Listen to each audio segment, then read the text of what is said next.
You all did homework. That's great. Any questions from homework?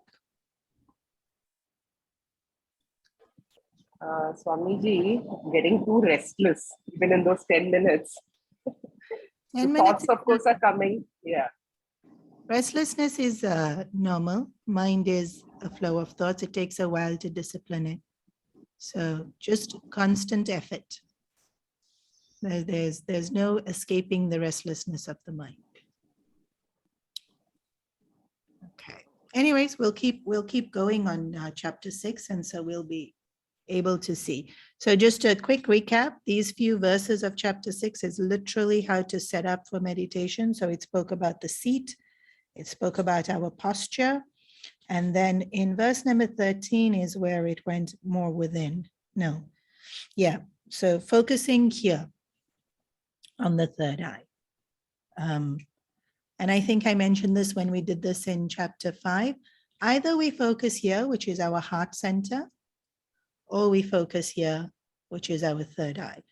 Both places are very good anchors for meditation. So when we close our eyes, actually, our attention will automatically go to either here, our heart center, or our third eye.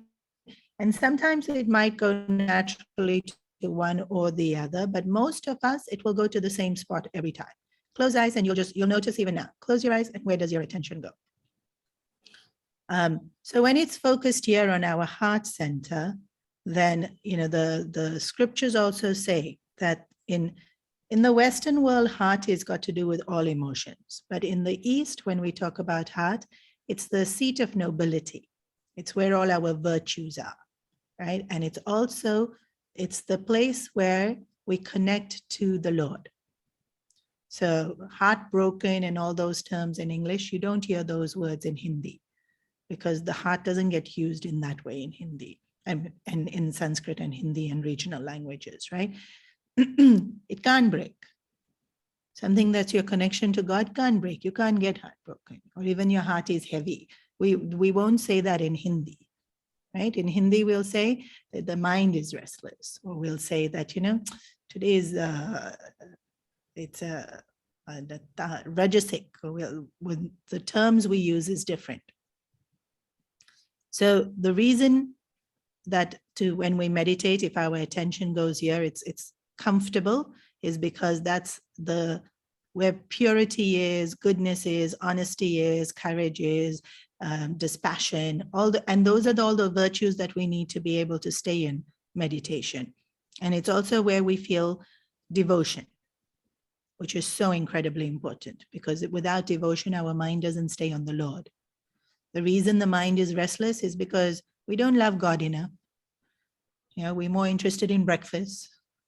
We're more interested in workout. We're more interested in who sent message. My phone beeped. What message will it be? It will be some random forward of some good morning message or some, but the phone beeped and my attention is who messaged and what message is it?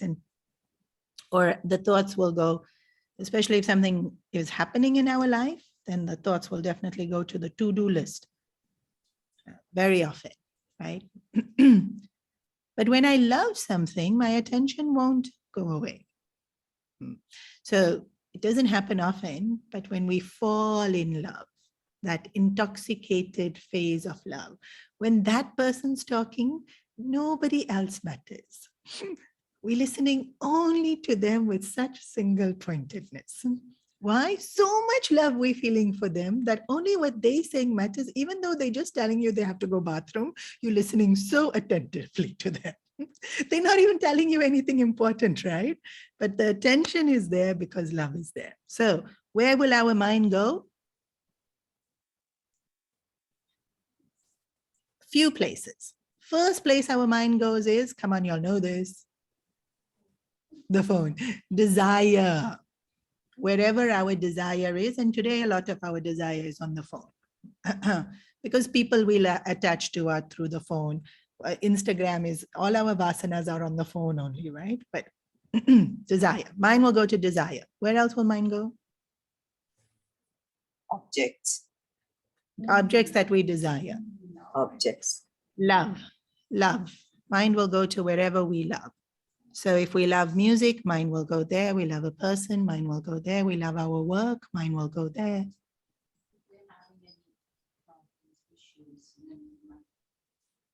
Yeah, actually it will go wherever there's a strong emotion. Okay, so mind will go to desires, strong emotions, whether it be fear. So when things are happening in our life, they'll either we stressed, angry, excited, any emotion. Emotions will create a lot of thoughts. Emotions create more thoughts than functional thinking. Because we all know what to do, right? When I have to do my day, we know what to do. What's there to think so much? We've done it before. Especially as we've grown, aged, we've become fairly skilled. We don't have to think so much. But an emotion linked to what the event is happening, then I'm stressed, then I'm thinking I have to do, I don't do, should I do, how much should I do, did I do? It's only when there's an emotion. When there's no emotion, I know I've done it. Like when you've done the dishes, do you have to rethink it? No. But when you're stressed, you'll think, oh, did I do it? Because the emotion makes the mind restless. Okay, so mind will go to desire, emotion, and love. After three, which are the strongest? No brainer, love's the strongest. But the mind doesn't go there the easiest because we're not centered in it. We're far too distracted by the emotions and the desires. Sometimes we take that love for granted. We just assume it's there, it's there. So then we don't think about it, but that's silly. Because when we think about desire, we're not strong. When we think from emotions, we're not strong.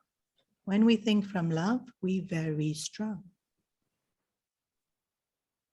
So we have to remind ourselves in the seat of meditation. Okay. I'm doing my japa and I'm centering in love because this is when I'm the strongest. We have love. All of us have love. Every single one of us have love. We just don't center in it. But when we center in love, that's when we're the strongest. And when we center in love, we think clearly. When we center in emotions, we don't think clearly. And of course, when we center in desire, we don't think clearly. You can switch it off if it's too cold. Okay, so heart center. That's why when we meditate and if we're focusing on the heart, it helps to feel and center in devotion. Okay, so sitting straight, all that we did last week, eyes closed, and then we bring our awareness here. Or we bring our awareness to the third eye. The third eye is the eye of knowledge and the eye of understanding. And so the more people will tend to bring their awareness to the third eye. One, because it feels like we're lifting attention. Right? To just even from a physiological point of view, to bring attention to the forehead is lifting. And so it gives that sense of, right, that I'm uplifting my thoughts. I'm going higher. But also when we take it to the third eye, it's that clarity. So when we focus on love, love helps us to see clearly and think clearly. And when we focus on the third eye, we're using knowledge, and knowledge also helps me to see clearly and think clearly. So in the seat of meditation, crucial that we have the quality of vairagya, dispassion. Only when we have vairagya will we be able to focus on third eye and see it clearly. When we have attachments, attachments will generate lots of thoughts. And not only will it generate lots of thoughts, it generates lots of emotions. The minute our attachments are strong, the fear will come in there, defensiveness comes in there, desire comes in there, lots of emotions come as a result of attachment. And so this third eye is the eye of knowledge, but assumes a detachment. Because I can't understand something when I'm very attached.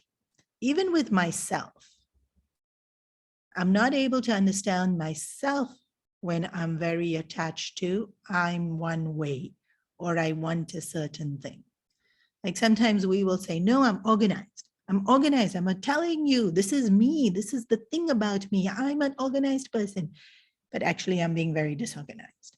And because I'm refusing to, because I'm so attached to the notion that I am this way, I am emotional, I am organized, I am responsible, I am, then we're not able to really see ourselves clearly. And then, of course, we can't change it. If I'm not being organized, I can see it clearly, then I can start organizing. But if I don't even see it, the problem just keeps going and keeps going and keeps going and keeps going because I'm not even willing to acknowledge it. So Vairagya is non-insistent on it being the way I want it to be. Attachment is insistent on it being the way I want it to be. And what do I want to be a certain way? Usually everything. The people around me should be the way I want them to be. The weather should be the way I want it to be. The politics should be the way I want it. Why should Hong Kong reduce quarantine? Because I want to travel. Right? So attachment is, it should be my way.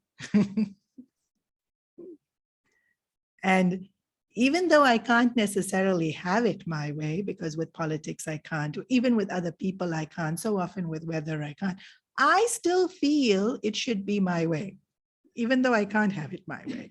And so my wanting it to be my way, that attachment causes rigidity in our thinking. And then that mind's not able to be light.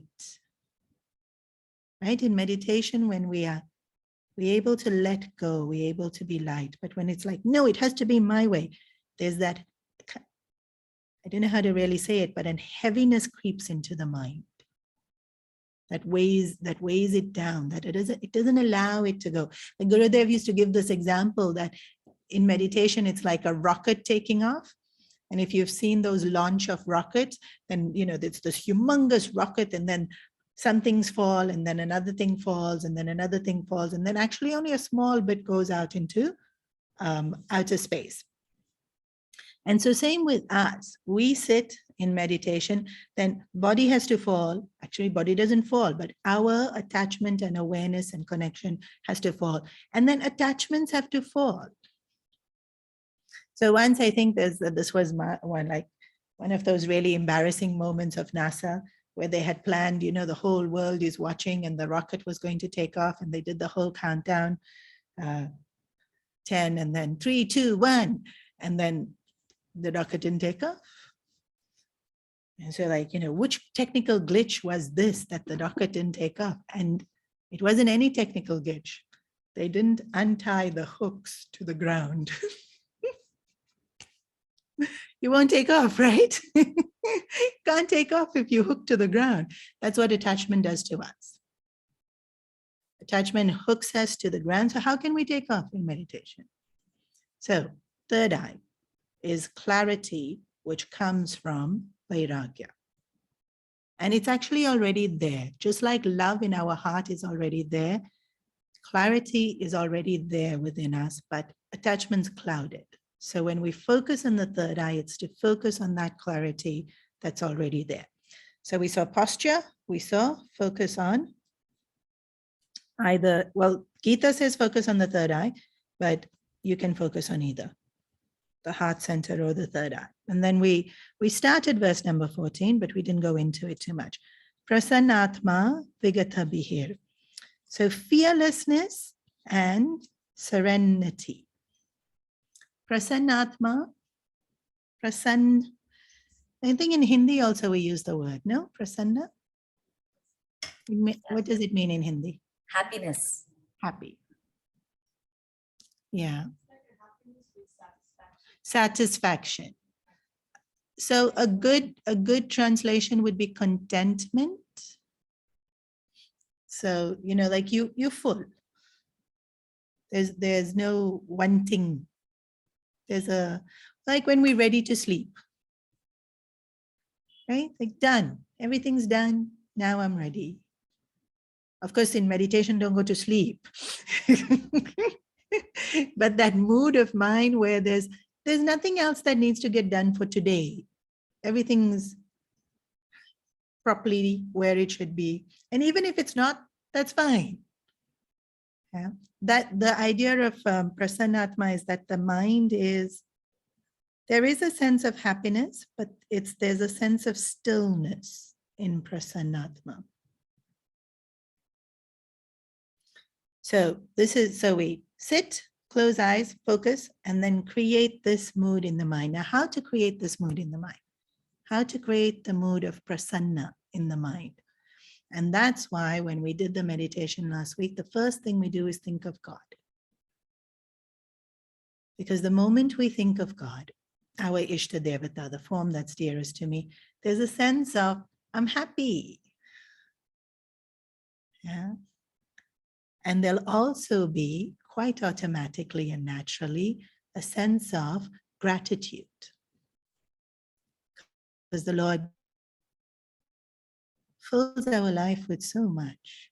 And the more we do this on a regular basis, the moment we see the Lord, there's that humility, we bow. And it's quite intuitive.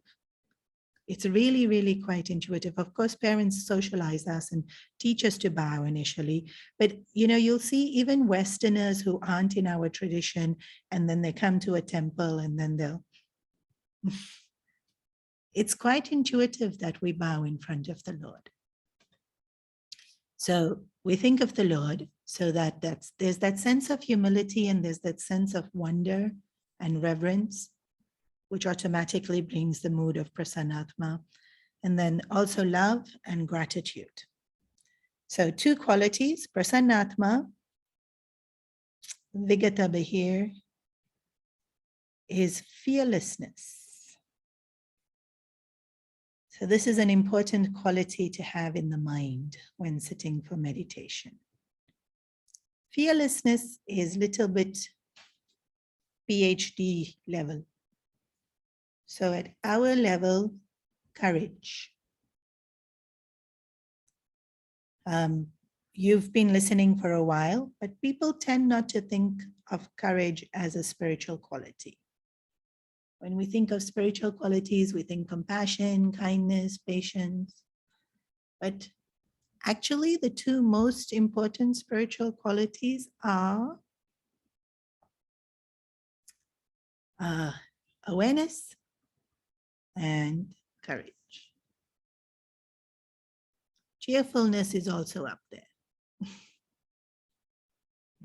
So why courage? Why do I need courage in the seat of meditation? Whenever change happens, there's a little bit of fear. So if you think of milestones in life, getting married, very exciting, little bit of fear. Baby born, super exciting, little bit of fear. Sometimes a lot. Now, somebody passes away, immense grief and fear. The moment there's a change, there will be an element of fear. What are we trying to do in the seat of meditation? Change.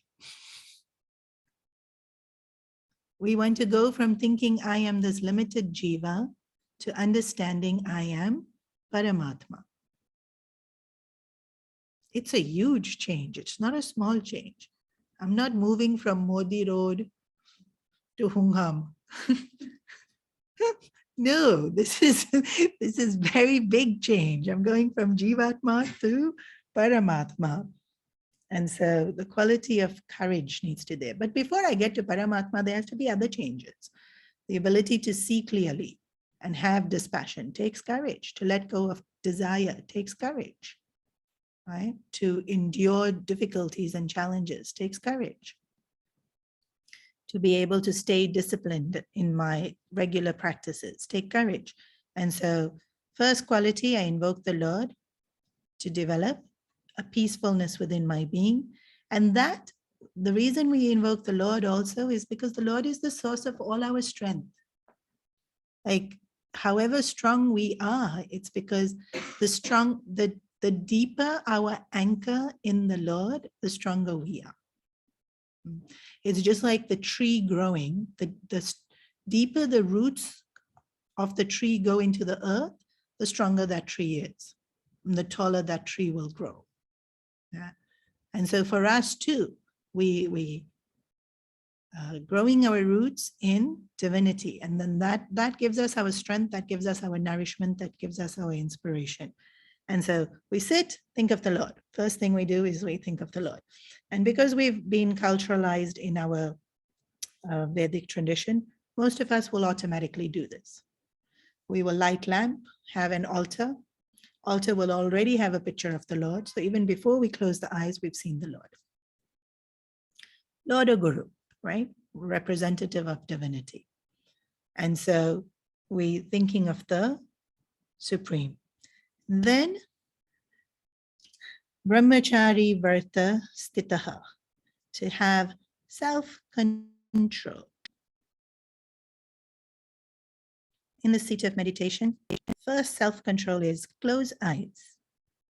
I already spoke about this, right? In all the meditation apps, they say you don't have to close. Close eyes. Because otherwise attention goes outwards. Second self-control is to be able to shut out the attention of information coming in from the ears, nose, and skin. We can close eyes, we can close mouth, but we can't close skin, we can't close nose, we can't close ears, but we can shut it out. Because very often we do, when we're very engrossed in work, we don't, we can hear, but we don't. So it's like background. Yeah. And if you live here in Chimsachui, every night you have to shut it out. There's so much noise. To go to sleep, shut, shut, shut, shut. Doesn't matter how loud the music is, doesn't matter how much traffic noise, siren noise, shut, shut. Even in Pavai Ashram, we used to have to shut, shut, shut. Pavai Ashram is right next to the slums in Bombay. And in Bombay, they have communal radio playing in the slums. So it's blasting. The music is blasting on speakers. And then every single festival, their music is playing till like 3, 4 in the morning. Every wedding, so many weddings happen, Hare Krishna. There's music and there's festivities playing. You have to just be able to shut it off and go to sleep, which we all know how to do to varying degrees. So in the seat of meditation, we have to get better at doing that. So it's an internal closing of paying attention to any information coming in from the senses. Otherwise, when eyes are open, it's called grazing in the scriptures. Literally, it's called grazing. Our senses are called cows, and our senses go out to graze in the world. So the eyes want to go see, all that window shopping, or even half the time on the Instagram and Facebook, it's grazing. The eyes are grazing. Stimulation and the ears also, whether it be music or whether it be talking to someone, or we keep wanting to hear. Taste, of course, we love. Try this, try that, try. So we haven't created stop unless we have consciously disciplined ourselves to do so. A lot of us have, right? And less so. It used to be more in the culture of the way we lived. You don't talk when you eat. You sit, you eat, you focus on your food. And other than that, you don't eat. But now we don't live that, right? All those traditional disciplines that were there, we don't live. Now we're eating every 2-3 hours, try this, try that. So, but still we have to introduce the discipline of this much enough, then I won't do. So actually, the discipline of controlling the senses has to happen throughout the day. Only then will we be able to control it in the seat of meditation. And so here, very much Gautam Buddha's the middle path. We have to really know when enough. So especially grihasthas, all of you living in the world, you'll have to go out party, go out here, go out there, family gathering, family. There will be food, there will be music, there will be festivities, stimulation of senses. We have to make sure enough.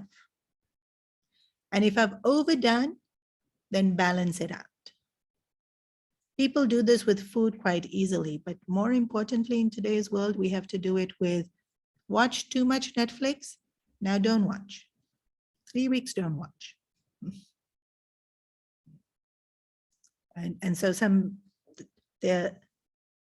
even though it's said, yes, sit up straight, close your eyes, control senses, actually the control senses has to be done before you sit up straight and close your eyes. Because after sitting up straight and closing eyes, if you try to control your senses when you didn't control it for the rest of the day, it won't happen. Control senses has to be a 24/7 task. And when I say control senses is 24/7, I'm not saying don't do. I'm saying that line has to be I have to be constantly alert. Enough. Enough. In fact, the scriptures say, stop eating one bite before you are full. Have you ever tried doing this? I've tried, and then ended up being hungry. Because will this bite make me full? I don't know. Maybe. Okay, let's not have it. Let's see what happens. And that's really how you figure it out. Yeah. As per Yoga Shastra, you should never feel full. You know that when we feel, oh, I'm so full, that should never happen. That's Yoga Shastra. That's controlling senses. They're not saying stop. They're saying know so clearly where full is that you stop one bite before. Just one bite before. But you have to know where full is. Only then you can stop one bite before. So look how much awareness I'm living in. And that's true for everything, right? The smelling, the hearing, the seeing of Instagram, Facebook, Netflix. Stop one bite before full. So you have to know where full is. We have to know where enough is. That's meditation throughout the day, so that when you sit in meditation, it's happening automatically. Brahmachari vartate stitaha. Mano samyan munchanto. Okay, then the next thing that we have to do is balance, which actually I spoke about. And then yukta asita matparaha. Make me your goal. Who's saying this? Krishna. This is an important part of meditation. Make me your goal. What's our goal when we sit to meditate? I'm very stressed. Can you teach me meditation? Been diagnosed with high blood pressure. Please teach me meditation. You know, in these apps, Headspace, Calm, if you flick through, have confidence, increase self-esteem. And then, like I said last time, go to sleep. Is that a goal of meditation? Then there's pregnancy meditation, parenting meditation. Incredible. It's incredible what marketing can do. Mhm. Super, super clear. Please, all of you as spiritual seekers, please, super, super clear. Goal of meditation is Jivatma becoming Paramatma. Yesterday, somebody told me my hair is falling a lot. How your hair is not falling? Because you meditate. This is not the goal of meditation. She then proceeded to ask me lots of questions about shampoo and what. I'm sitting there thinking, no, no, I'm not having this discussion.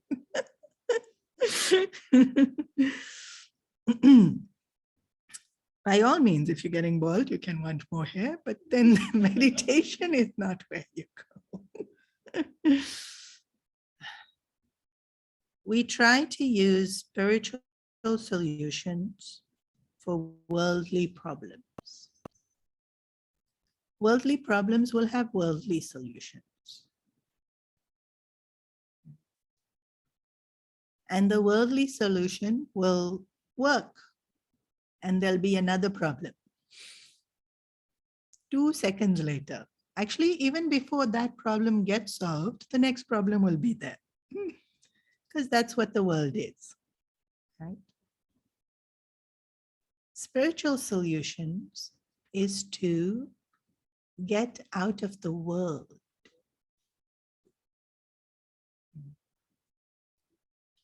We still live in the world, but our mind can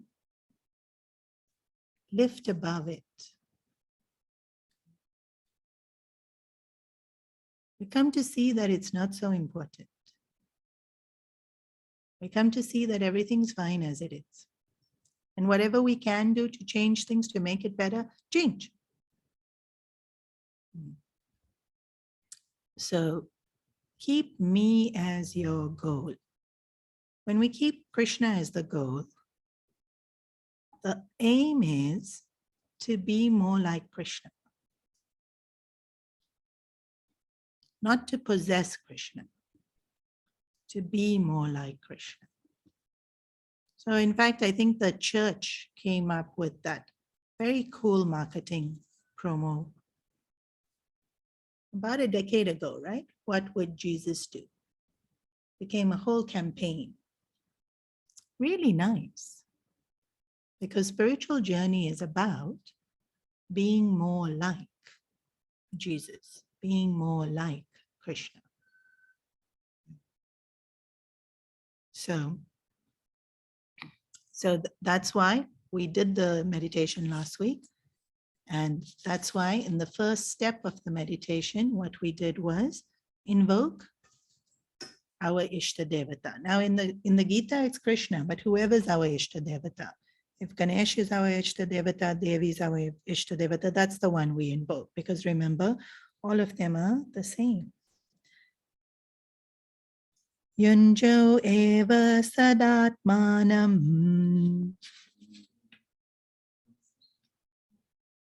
yogi niyata manasa shantim nirvana paramam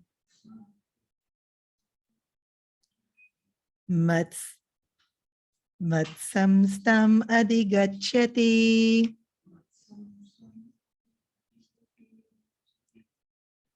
So the yogi, in this entire chapter, we talk about the yogi as the person sitting to meditate, has a mind that is yunjan, united, yukta, usually. or here translated as balanced. Satatam. So throughout the day, and then therefore in the seat of meditation, the mind stays balanced. Atma Yogi. Nitya Atma, controlling of the mind, Shantim. Nirvanam Param. That's a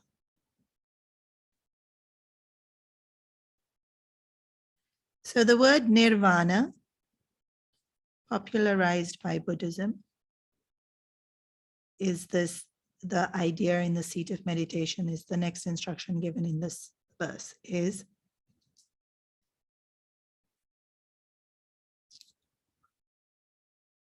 it's going to come a bit later. The flame that does not flicker.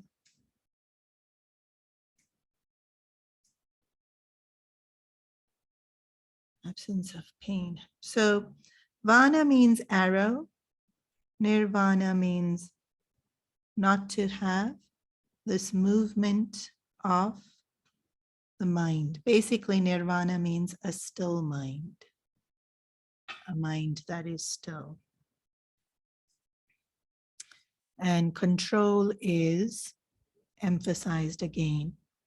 So let's talk about it from this point of view. Okay, so control is a huge part of preparation for meditation. And in terms of brahmacharya, then let's do homework activity discussion now. The three main things that we need to control is, number one, food. Number two, emotions. Actually, that's, yeah, no. Emotions is, so we're doing primary school. Emotions is high school. Food is primary school. TV. TV. Today's world, yeah, I would say social media, but actually no, even more basic. Sleep. Sleep. How much we sleep. And then three, anger. It's an emotion. Somebody said? Desires. High school. We're coming back to primary school. Negativity. That's vague. What does negativity mean? Our behavior with others. No, this is super basic, guys. Food is super basic. Sleep is super basic. How much? Ragadvesha. Breath. Ragadvesh. Exercise. I'm telling y'all, please listen. How much we talk. So moderation in food, speech, and sleep. How much do we sleep? Mhm. Too much? Too little? Depends on each person's lifestyle, right? And each person's temperament, but often, and stage of life too. It does change, you're right. So this again is that stop eating before you, one bite before you're full. You should know how much is enough, which we don't necessarily do, right? But a good test of if we're sleeping too much is, do your eyes open naturally in the morning? And if they open naturally in the morning, do you get up? Or do you stay in the bed? So then that's too much sleep. If your eyes have opened naturally in the morning, it means you've slept enough. And if your eyes are not opening naturally in the morning, why? Why not?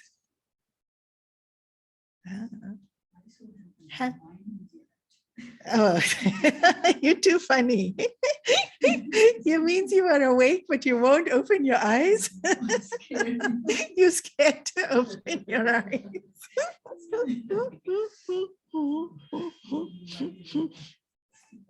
Okay, let's rephrase that. If your mind is awake, whether your eyes open or not, get up. Get out of bed. So this is how we know if we're having enough sleep. How will we know? Your eyes, well, your mind will wake up. And usually fresh, if you're doing it right. How many of us experience that? Actually, in documentaries show very few. Most people wake up with an alarm, and most people wake up still sleepy from their alarm, which means it's not enough sleep, or it's enough sleep, but at the wrong time of the day. Sorry, say again. Yeah. Yeah. Which is what the verse of the Gita is saying, that in order to meditate, we need to be having the right amount of sleep.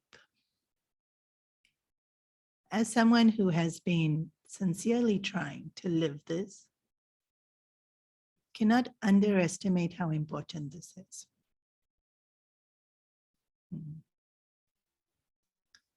I remember when I lived in the ashram, so we joined Pavai ashram, woke up at 3 a.m. every day, which was beautiful. Of course, I went from waking up at like 8 a.m. to 3 a.m. because I was your regular teenager. Joined ashram, lived ashram lifestyle. I got very sick.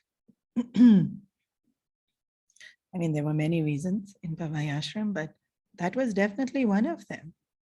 There wasn't enough energy. I wasn't sleeping nearly enough. And it was a bit drastic. Fortunately, I was young and bounced back. But there's no hope of meditating, because the minute you close your eyes to meditate, you're going to sleep. Because you're sleep deprived. And if you sleep too much, again, plenty experience. Meditation is also this very weird half waking, half sleep. It's not a beautiful, crisp, alert meditating. We underestimate how much of an impact sleep has on us. So most things recently have been online, but we teach Shishivihar here in the ashram. And I was taking Shishivihar very regularly because I was creating the curriculum. Shishivihar is 2-year-olds, 1-year-olds, 3-year-olds. It's a lot of work, the class.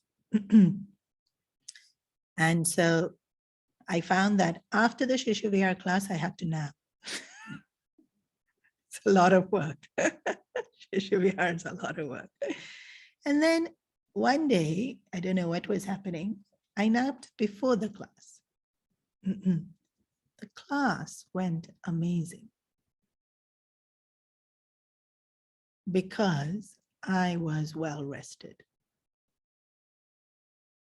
I thought I was doing it wrong all this time. We overexert and then we rest. No, it's like, make sure I'm rested. And then when I had to exert, I did such a great job because I had the energy.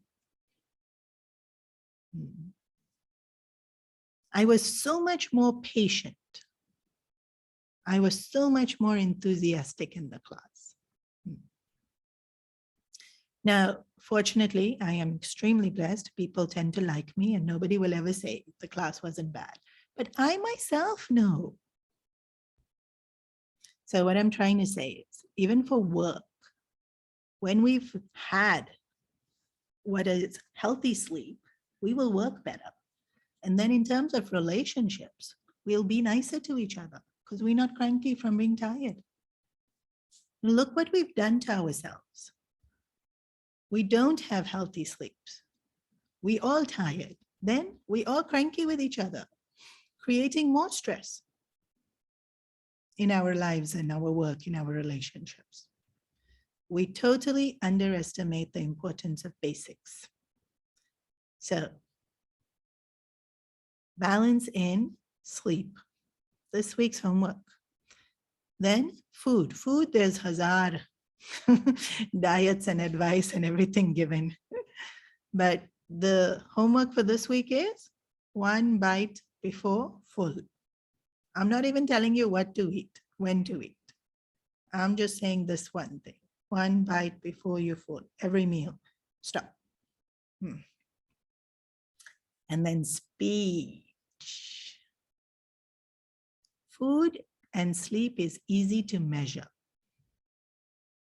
Right? I had 2 slices of bread. I don't eat the third. How to measure speech?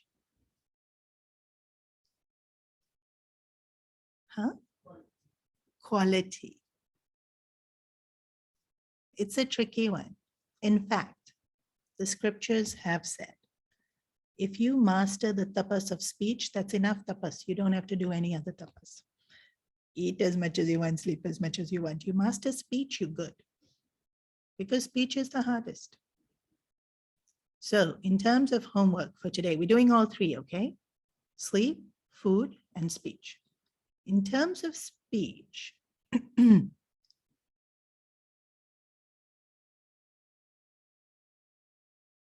the rule we can use is a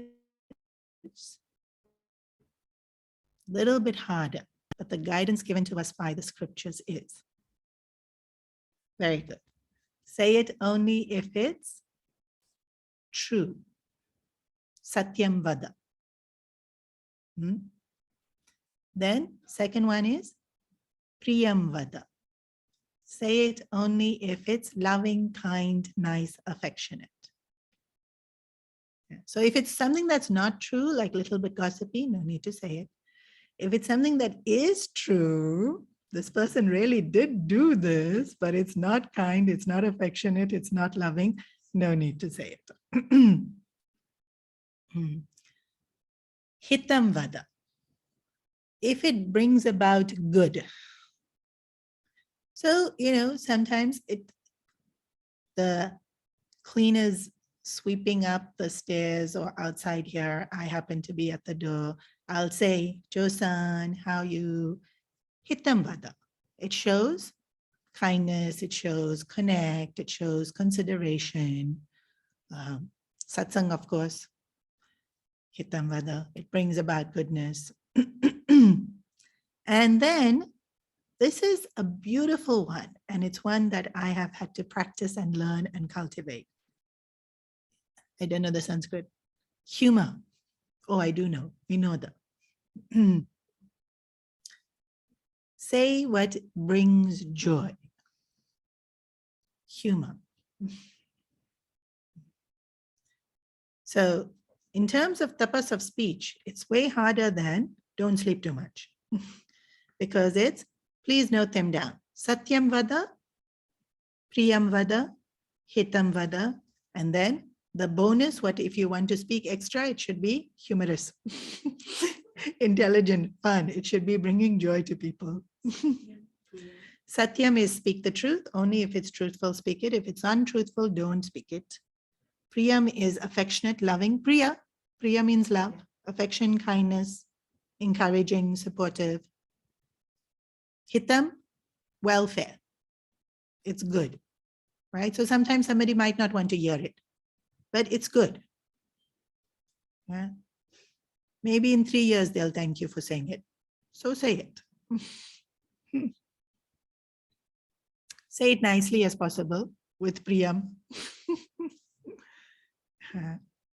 And then any extra talking should serve a purpose of bringing happiness and joy and lightheartedness. Hita is anything intelligent, useful, like work, right? Yeah. This place, this thing is available, much cheaper. Go buy it here. It's good. Help somebody out. You found a little trick, you can say it. This is homework. Okay, there's a question. I've just returned from Kena Upanishad camp. Swamiji.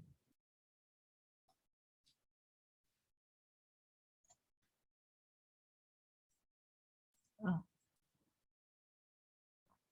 Okay, not a question. So when we talk about self-control, please carry on. Carry on. I'm almost finished. A lot about meditation is how we live our life. If we think we can just sit down for 10 minutes and be able to have amazing meditation, we must remember that the mind is a continuous flow of thoughts, and the continuity of our thought will create momentum of what kind of thoughts we have. So if we live our whole day stressed, when you sit down for meditation, chances are momentum of that stress, you're going to feel it in your meditation. Yeah.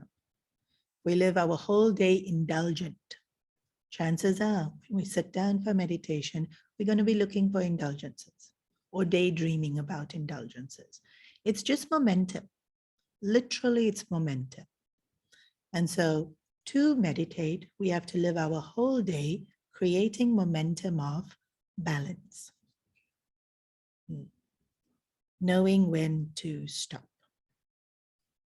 It's as simple as that. And so when we live our whole day like that, our meditation will be awesome, but also our whole day becomes awesome. Our whole day becomes meditation. Okay, we'll pause here. Any questions?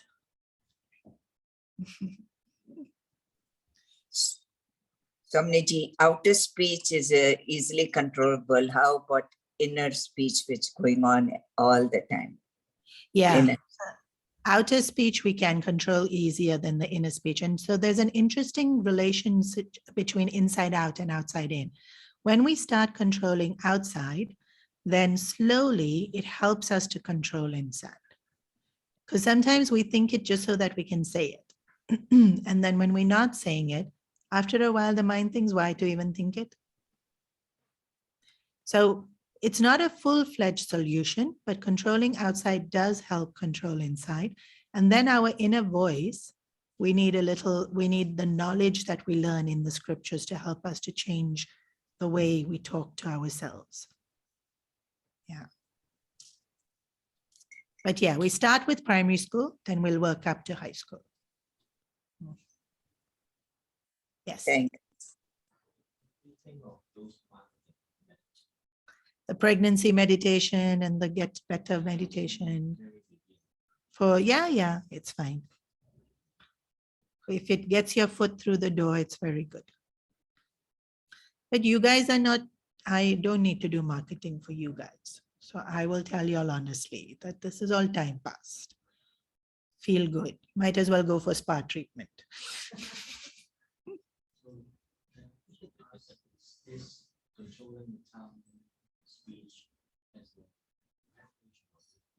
Yes, controlling our speech is a preparation for meditation.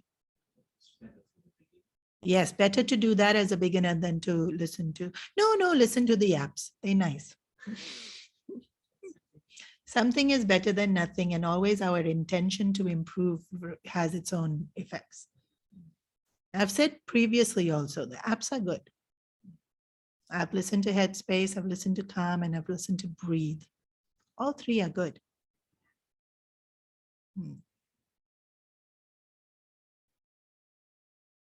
They were good. Gets your foot in the door. This chanting before the meditation helps to enhance the meditation. Yes. Chanting before definitely helps. It creates the momentum created by chanting definitely helps for meditation. Yes. In last week's guided meditation that we did, it had chanting in it. And then we dissolved into silence, right? That's what I did last week, right? Yeah.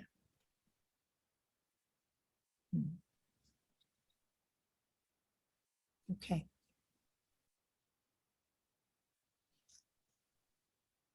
Okay, we'll pause here for today.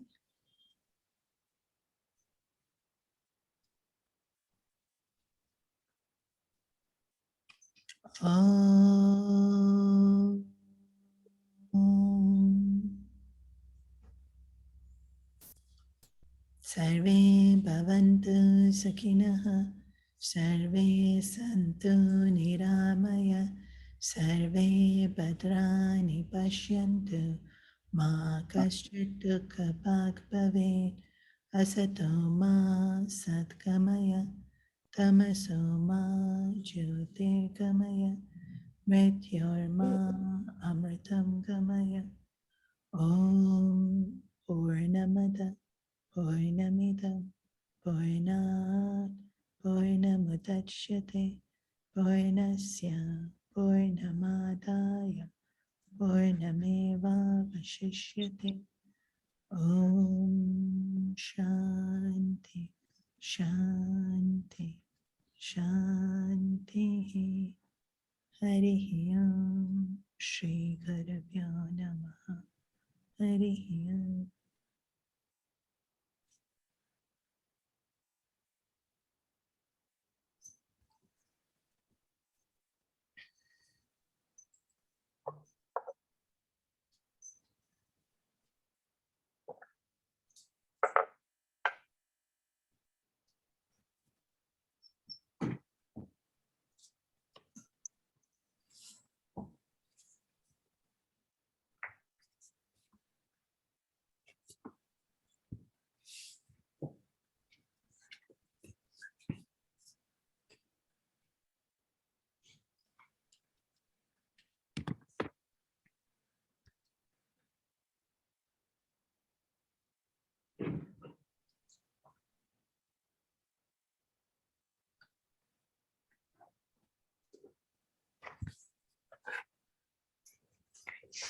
Thank you so much.